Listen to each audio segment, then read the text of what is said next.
자, 우리 주변에 계신 분들하고 인사하시면 좋겠습니다. 하나님께서 당신을 무척 사랑하시는가 봅니다.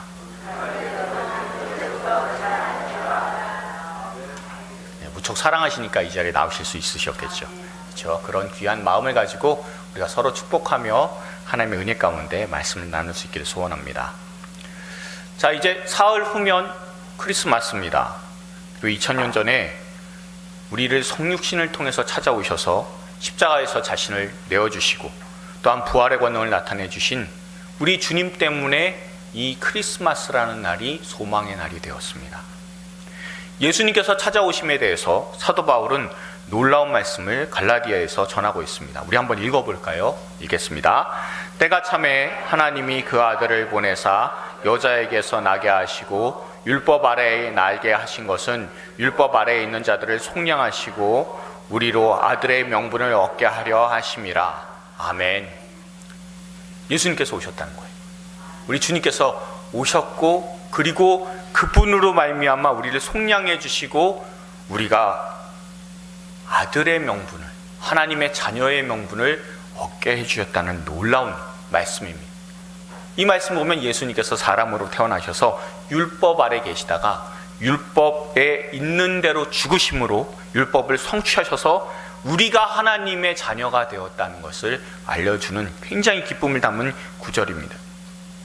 근데 여기에서 정말 중요한 그런 말씀이 있다면 그게 바로 때가 참해라는 말씀입니다. 그럼 때가 참해라는 걸 보면 시간이 됐다라는 알람이 설정이 돼서 알람이 울렸다라는 것을 의미하는 것이 아니라 시간이 살아있는 것처럼 다가왔다라는 겁니다. 그렇게 예수님께서 이 땅에 다가오셨다는 겁니다. 다시 말하면 주님의 편에서 생각을 해보면 하나님께서는, 우리 주님께서는 그 시간이 오기를 바라셨다. 그래서 때가 막 차가서 그때 딱 됐을 때를 기다리셨다가 딱 오셨다라는 것. 그런 의미를 담고 있는 것이 바로 때가 참회입니다. 그런데 여러분, 예수님께서 이 땅에 오실 때 정말 편안한 가운데 오셨을까요? 당시에 지중해는 로마 제국이 다스리던 시대였었습니다. 예수님 탄생하신 베들레헴 그리고 사역하신 예루살렘도 지중해라는 그런 지역에 포함이 되니까 당연히 로마 제국의 지배 아래 놓여 있었습니다. 로마 제국이 가져다가 준 큰 선물이 하나 있어요. 그게 뭐냐 하면 전쟁이 없었다라는 겁니다. 우리나라도 전쟁이 없은 지 65년이 넘었습니다. 외부에서 보면 항상 그렇게 생각을 하죠.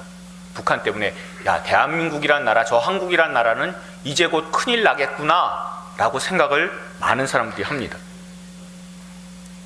근데 정작 우리나라 사람들은 맨날 이래 왔는데 그러면서 별 느낌 없이 살지만 우리나라 외부에 있는 외국에서는 항상 야, 대한민국은 곧 전쟁이 날 수도 있는 나라, 전쟁이 날 거다라고 생각되는 나라 중에 하나가 바로 우리나라입니다.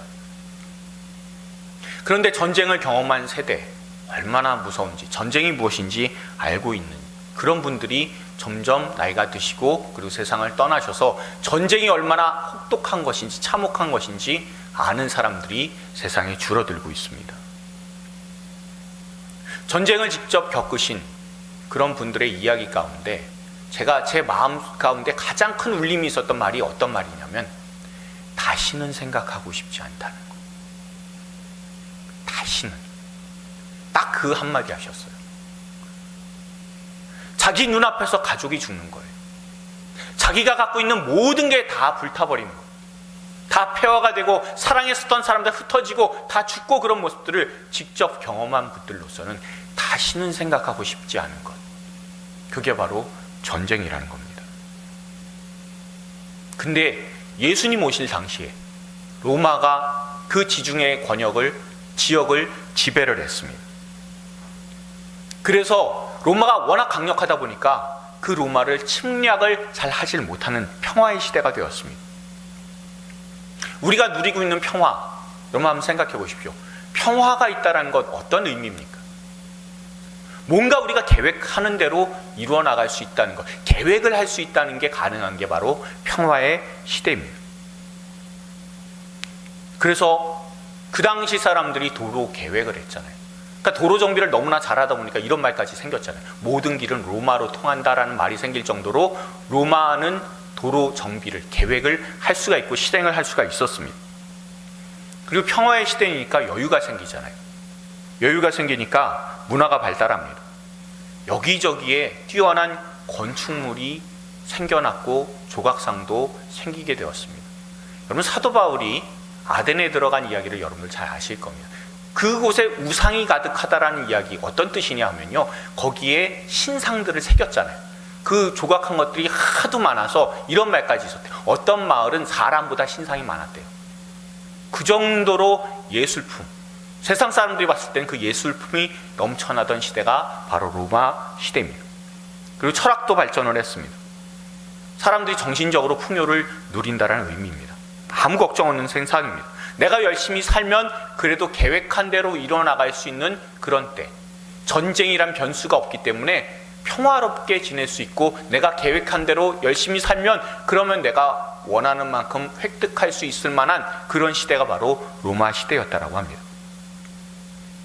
그런데 참 이상하지 않습니까? 왜 이런 때에 예수님께서 오셨을까요? 세상에 전쟁의 소문이 없어야만 예수님의 복음이 전해질 수 있기 때문입니까?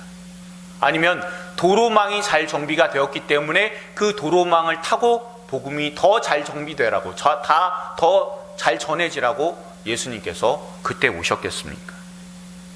그리고 로마의 문화, 로마의 언어가 사람들의 일상이 되어버렸기 때문에 그것 때문에 예수님의 복음이 더 사람들에게 잘 받아들여질 수가 있어서, 그래서 예수님께서 오시기 쉬웠겠습니까? 이걸 생각하면 여러분들, 예수님 오셨다, 이때 오셨다는 게 굉장히 우리에게는 뭔가 두려운 걸로 다가올 수가 있어요. 왜냐하면 예수님께서는 꼭 형편이, 우리의 형편이 좋을 때 일하시는 분이시냐라는 거예요.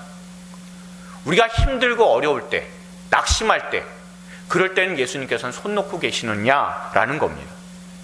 그렇기 때문에 예수님께서 그 말씀을 담아놓은 이 성경에서 제일 많이 나오는 말이 인내해라, 길이 참으라라는 말이 그렇게 많이 나오는 것이냐라는 겁니다.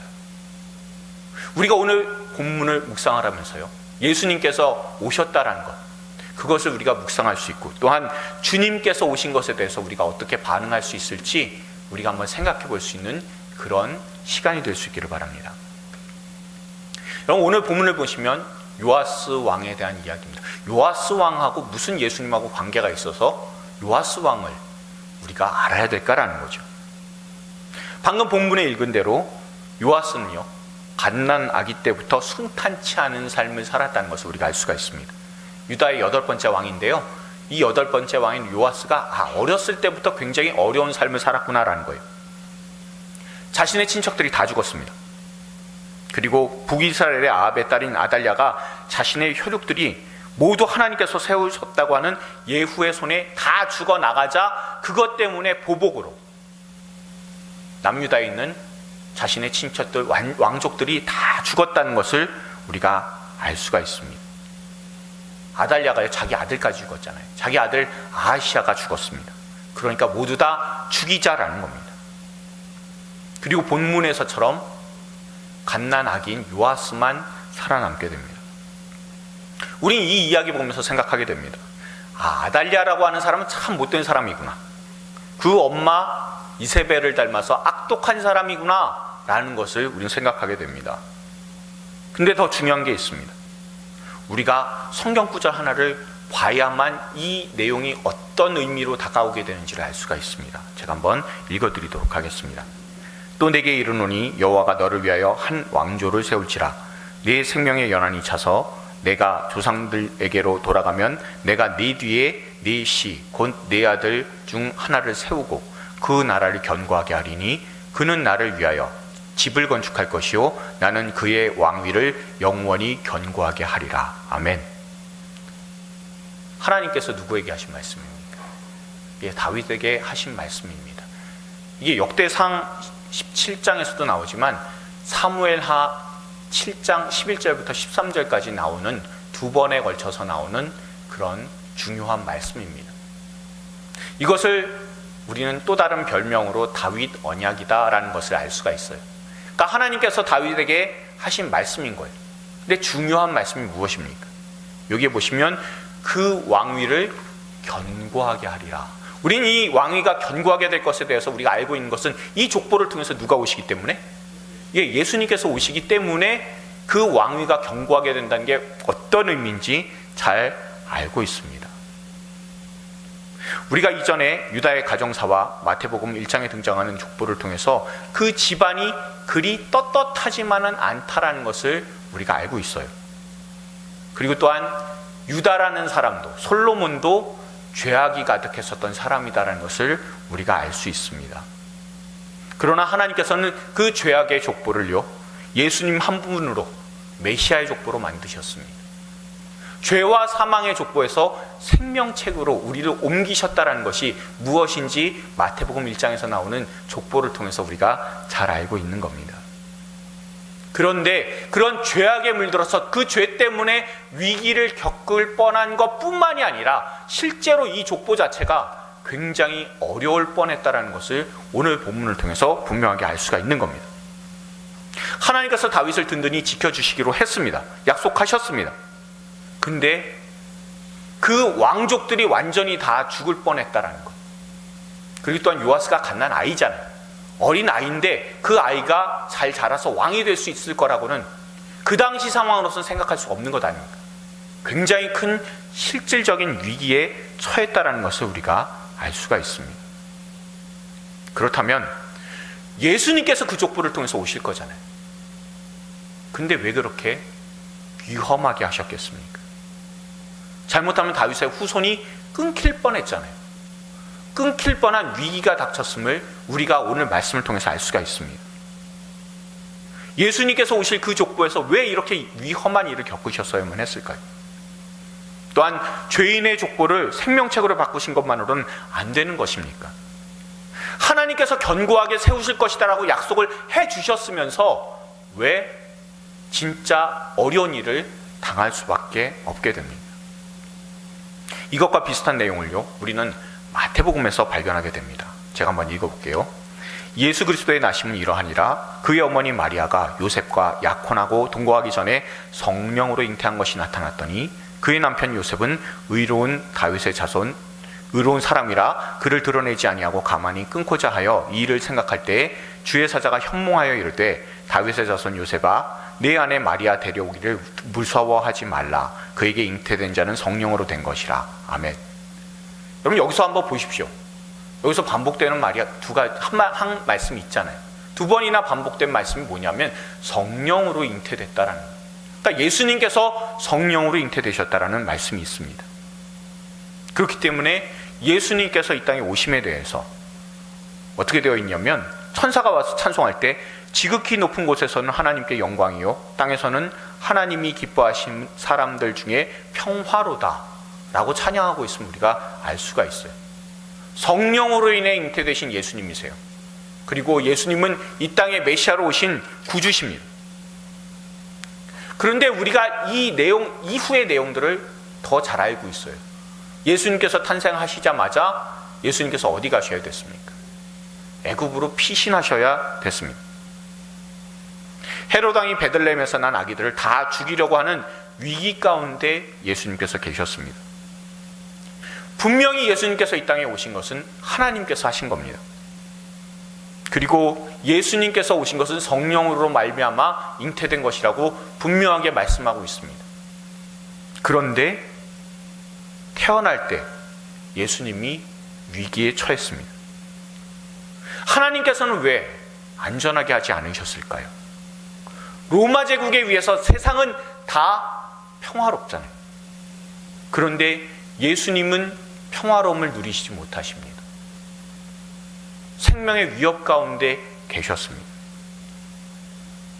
하나님께서 그 아들인 예수님이 이 땅에 오셔서 십자가에 달려서 돌아가실 것을 잘 알고 계시는데 그러면 태어나서부터라도 십자가 가기 전까지는 최소한 생명의 위험이나 이런 건 없으셨으면 되지 않았을까라고 우리는 얼마든지 생각할 수 있습니다.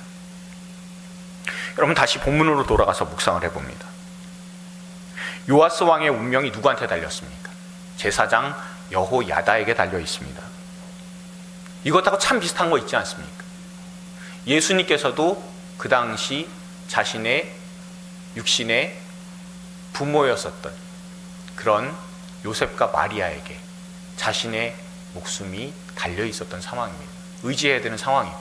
그 당시 요셉의 나이는 대략 18살, 그리고 마리아의 나이는 12살 내진 13살 정도 됩니다. 그렇게 아주 연약한 어린 그런 부모에게 자신의 삶을 위탁하셔야 되는 그런 상황이었었습니다. 예수님은 애굽으로 피하시고 헤롯이 죽을 때까지 그 땅에서 숨어서 지내셨어야 됩니다.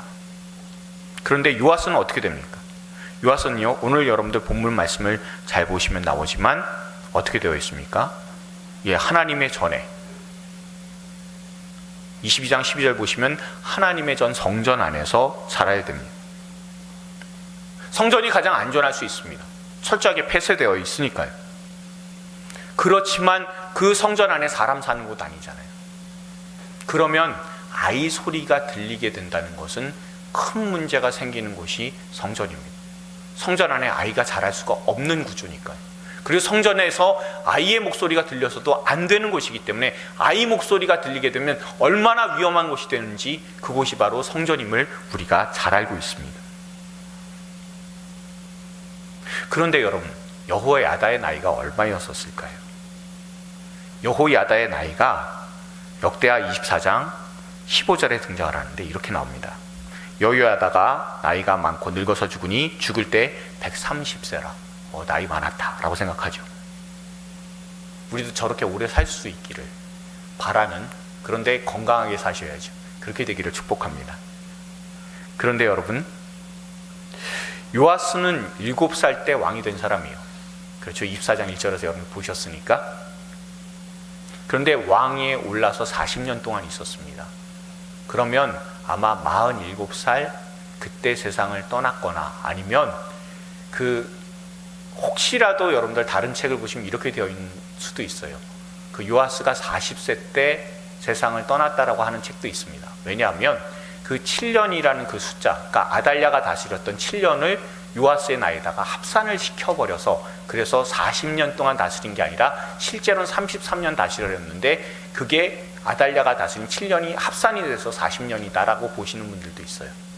그러면 아마도 그 40세 때 세상을 떠났을 수도 있는 그런 사람이기도 합니다. 그렇지만 7세 때 왕에 올려서 40세 때까지 40년 동안 땅을 다스렸다라고 되어 있는 걸로 봐서 우리는 그냥 47세로 하고, 그리고 나서 우리가 한번 보도록 하겠습니다. 그러면 여호야다는 이 요아스가 있는 동안에 살아있다가 요아스가 왕위에 있는 동안에 죽은 사람입니다. 그렇죠? 여러분 24장 여러분 다시 한번 보십시오. 24장에 보시면 2절에 제사장 여호야다가 세상에 사는 모든 날에 요아스가 여호와 보시기에 정직하게 행하였으며 라고 되어 있습니다. 그러면 요아스는 여호야다가 죽는 걸 본 사람이에요. 그렇죠? 근데 있는 동안에 잘 다스렸다라고 하는 걸로 봐서는 말년에 가서 통치가 안 좋아졌다는 소리예요. 그럼 말년이 대략 몇 년일까라는 것은 우리가 알 수는 없습니다. 성경에서 알려주지 않으니까 대략 한 5년 정도로 잡도록 하겠습니다. 5년 정도 악하게 한 것 같습니다. 그러면 여러분들 잘 한번 빼보십시오. 시간을 130에서 이렇게 시간을 빼서 보면 42를 빼잖아요. 그러면 어떻습니까? 88이에요. 80세, 그것도 90에 가까운 노인입니다. 90에 가까운 노인이 요아스를 보호하고 있는 상황입니다. 너무 나이가 많아요. 그렇지 않습니까? 여러분들 보시기에 얼마나 연약한 사람이 여호야다였을지 여러분들 생각해 보시라는 뜻입니다. 예수님께서 자신의 몸을 위탁하셔야 됐던 어린 부모들이 있는가 하면 요아스에게는 너무나 몸이 연약한 대제사장이 있는 겁니다. 그럼 하나님께서는 어쩌자고 이렇게 나이 많은 사람에게 갓난 아이 요아스를 맡기셨을까요? 그것도 소리가 조금이라도 크게 나면 문제가 생기는 성전에서 자라도록 하셨겠습니까? 그런데 한 가지 우리가 생각해 볼 수 있는 것이 있습니다. 요아스를 구출해낸 사람이 여호야다의 아내 여호세바 혹은 여호사브앗이라고 합니다. 여호세바는 11개에 등장하는 이름이고요. 여기에는 여호사브앗이라고 이름이 다르지 않습니까? 하지만 세바라고 하는 것은 그것은 우리가 세바, 사브앗 얼마든지 이렇게 통용해서 읽을 수 있는 히브리어식의 그런 이름이라고 보시면 됩니다. 그러면 요아스의 고모라는 것을 우리가 알 수 있고요. 여호야다가 이 고모부다라는 것을 우리가 알 수가 있습니다. 이 여호세바 혹은 여호사브앗이라고 하는 이 이름의 뜻은요, 맹세의 하나님, 약속의 하나님이라는 이름의 뜻입니다.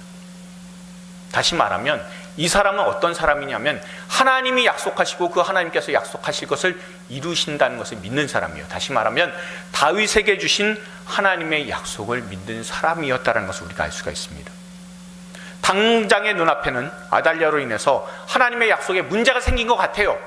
그렇지만 하나님께서는 그 왕위를 견고하게 하실 것이다라는 그 약속을 믿는 사람이 바로 이 여호세바, 여호사브앗이었을 것입니다. 그리고 때가 차서 하나님의 때에 요아스를 앞세우며 다시 다윗의 왕권 그 뒤를 잇도록 준비를 한 사람이 이 여호세바, 여호사브앗임을 우리가 알 수가 있습니다. 아마도 하나님께서 하신 다윗 언약이 가장 큰 위기에 처했었던 때가 바로 이때였을 겁니다. 요아스를 비밀스럽게 키우고 있는 것을 모르는 사람들이라면 이렇게 생각했을 거예요. 이제 다윗 왕권은 다 끊겼으니까 저 악한 여왕 아달랴를 무찌르기 위해서 다른 족보에 똑똑하고 괜찮은 사람을 우리가 세워서 그래서 이 남유다를 다시 재건하자라고 생각을 했을 겁니다. 그런데 이 말은요, 사실 쿠데타가 자주 일어난 북이스라엘 같으면 몰라도요, 남유다는 그렇지 않습니다. 다윗 왕국의 정통성을 믿고 있던 사람들이 남유다 사람들이고요. 또한 요아스가 7살에 여호야다가 도와서 왕위에 오를 때에도 인정한 사람들이 남유다 사람들입니다.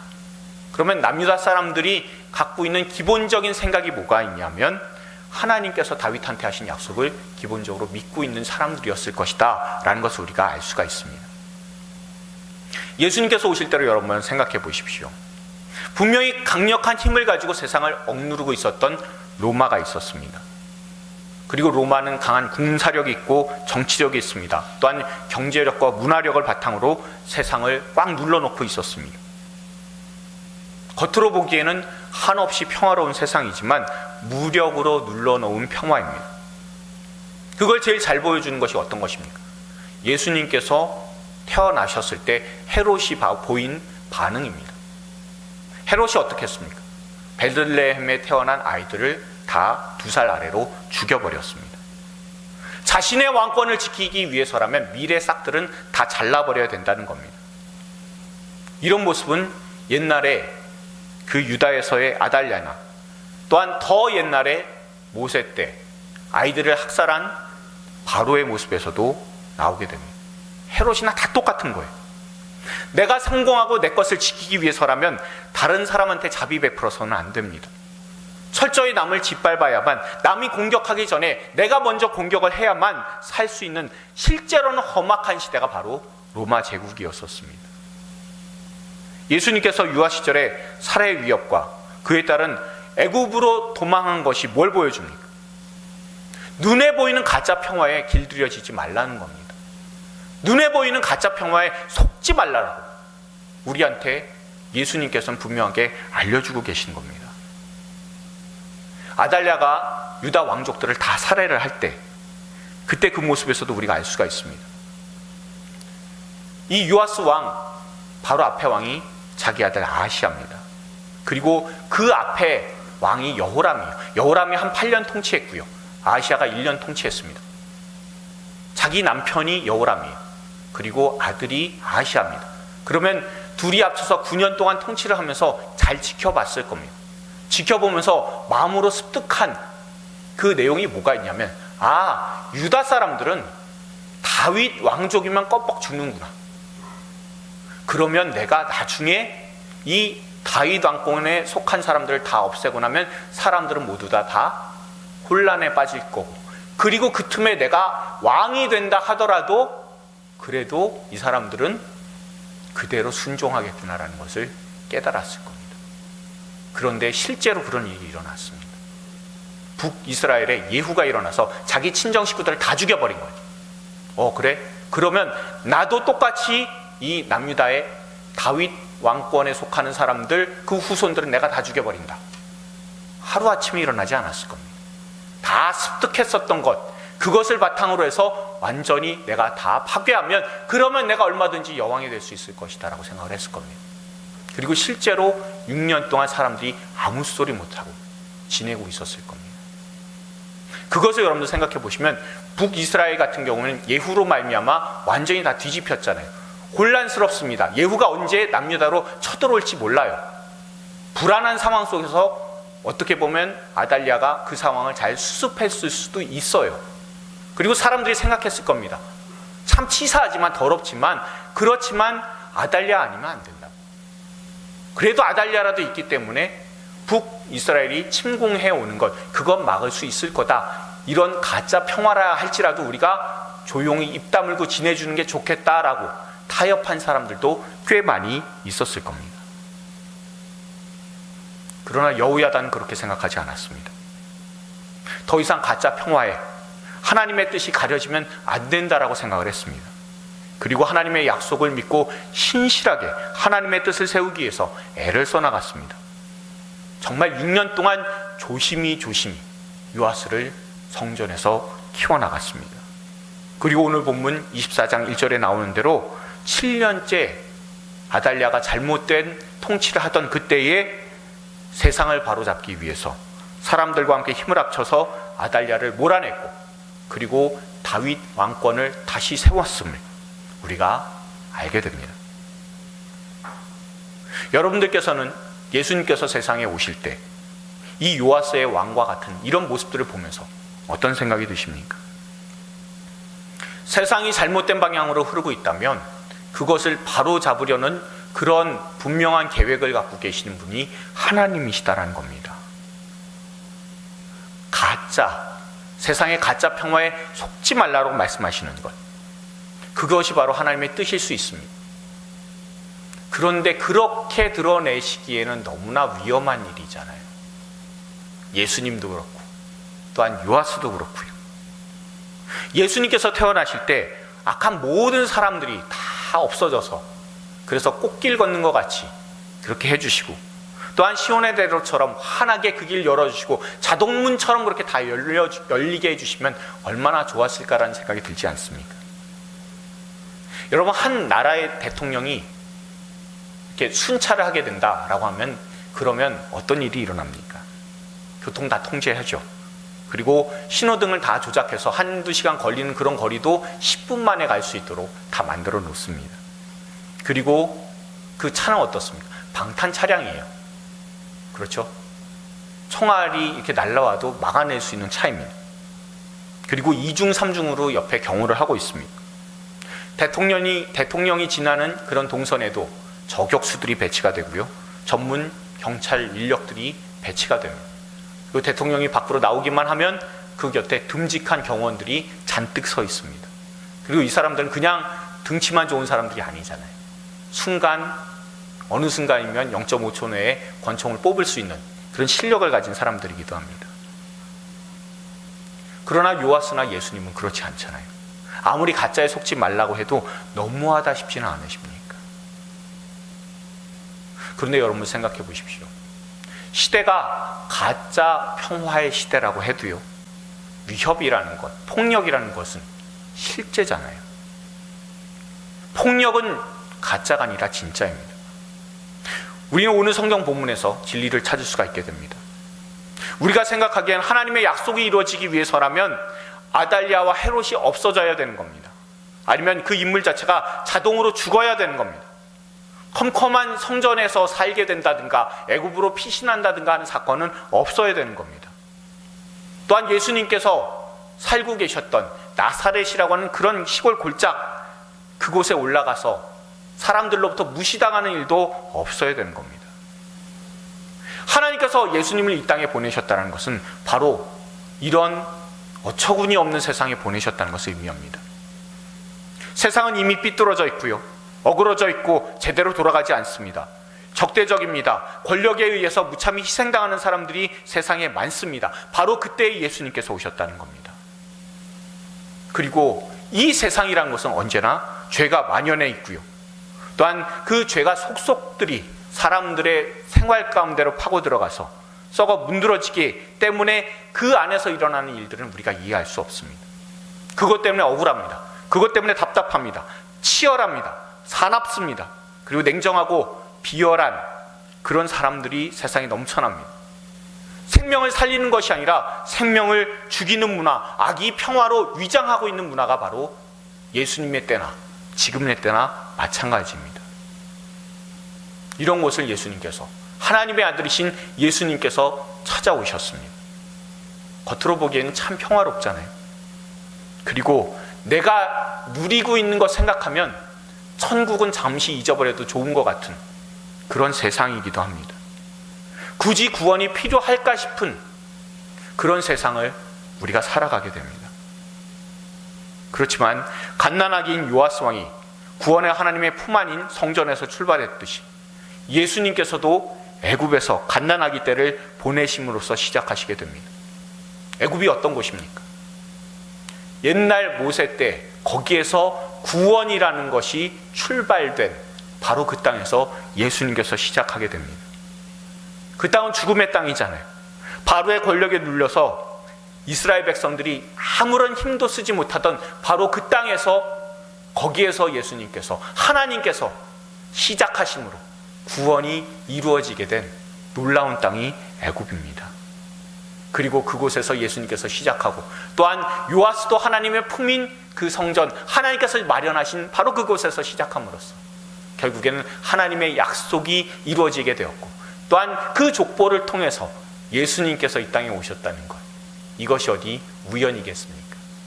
하나님께서 모든 것들을 예비하시고, 또한 하나님께서 모든 약속은 끝까지 신실하게 지키시는 분이시며, 그 신실한 약속을 지키시기 위해 때가 참에 예수님께서 이 땅에 찾아오셨습니다. 저와 여러분의 구원을 이루신 분이 바로 이 예수님이십니다.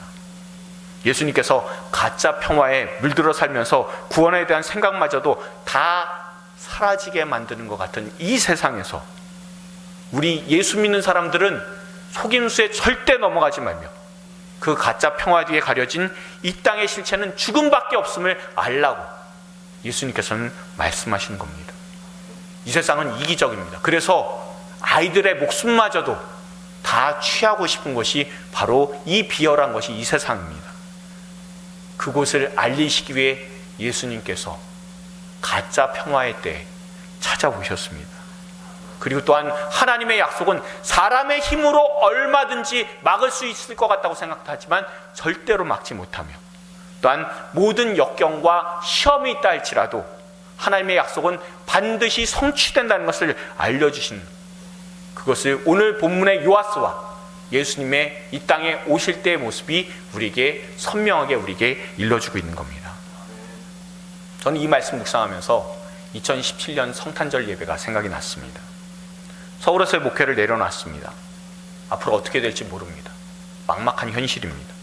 정말 공허한 가운데 성탄절 예배를 드리게 되었습니다. 예배를 드린 곳은 우리 아이들이 그 당시에 다녔었던 우리 집 바로 담 하나 넘어가면 바로 옆에 있는 교회였었습니다. 그 교회 주일학교 발표회를 제가 갔습니다. 근데 사실은 그 주일학교가 제가 어린 시절 다녔었던 교회입니다. 참 놀랍죠.